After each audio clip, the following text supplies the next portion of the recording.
Hello everyone, welcome to Living in the South. And today we are here at Malagos Garden Resort here in Davao City. And we will be exploring this nature-themed resort. We'll be checking out their bird show.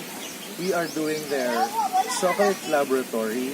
And we'll also be relaxing ourselves at their chocolate spa.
Chose this to be part of our itinerary because, of course, we always want to make our trip to be meaningful and memorable at the same time. And this place is also very special to me because I've been here when I was in 4th year college, I think, and this place is very different now. We arrived here together with my friends at around 10 a.m. and the schedule of their bird show is 10:30. So we're going to go and see their I think it's about to start now, their bird show here at Malagos Park and Resort. My name is Ayel and I'm living in the South.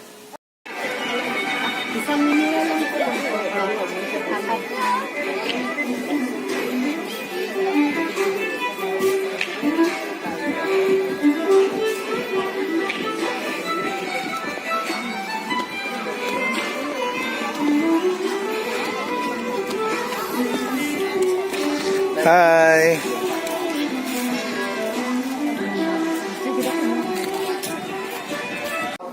Okay? So, ang mga pangalan po nila, since they're part of the family already here in Malagos, so we provided them with names. So, this one, itong babae ay si Maria, at ito naman po ay si Midori. Okay? We will be seeing them later on during the show. Alright? Now, this next, look at the head crest of Layla. Because of that characteristic of biologists, call them now white umbrella cockatoos. Because of their head crest, an umbrella-shaped head crest. So kaya ganun yung pangalan nila. Now, how do you identify their gender? This one is different. Not through the color of their feathers, but through the color of their eyes. Sa mata. If you see red in their eye, it means it's a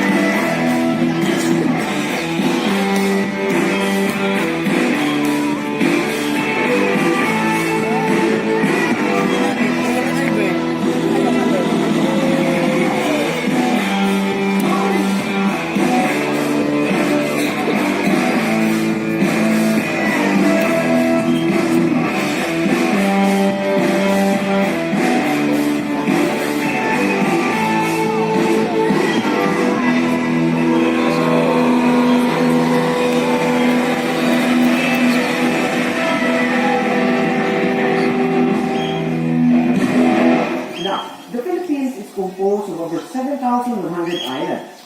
And in those islands, many of the birds that we just saw used to exist.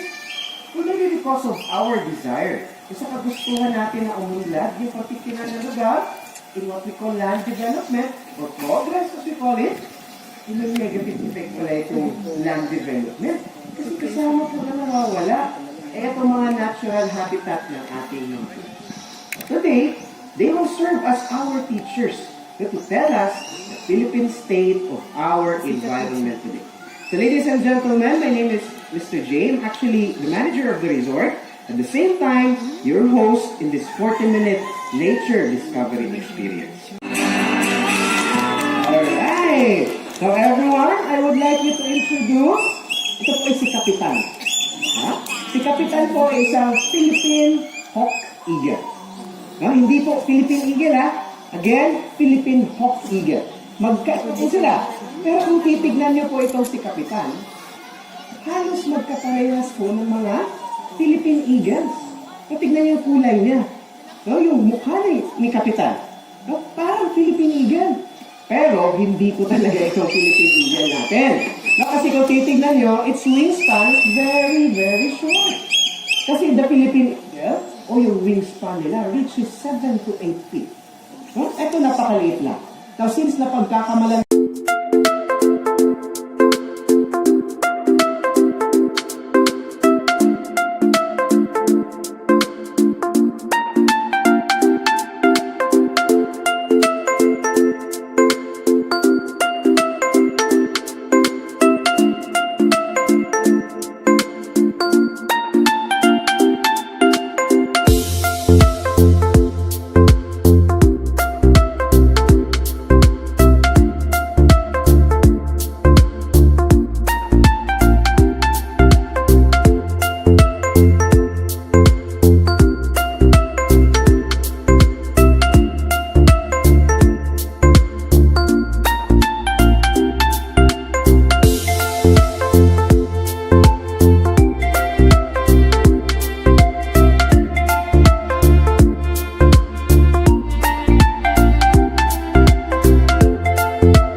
baka at mga alagang manok naman nila tatay, hindi pwedeng maiwan, di ba?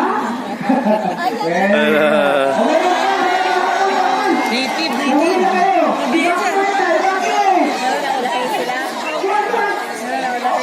Sa hanggang isa.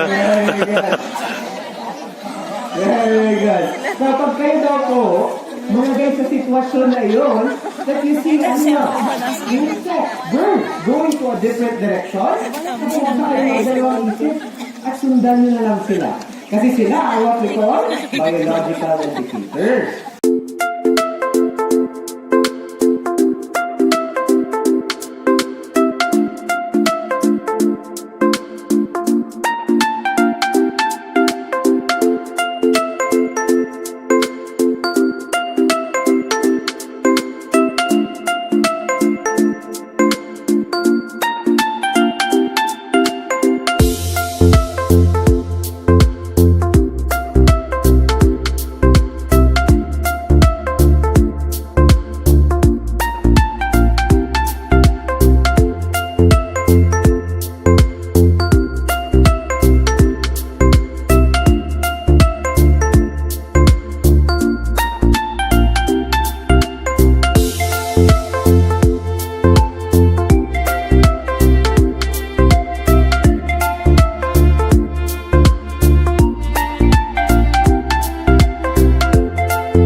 Bird show has just ended and I really love it. I almost cried because of the lessons that were taught to us by the birds. So it wasn't just an entertainment program, but it was educational as well. It teaches young kids good values and most especially about taking care of our environment.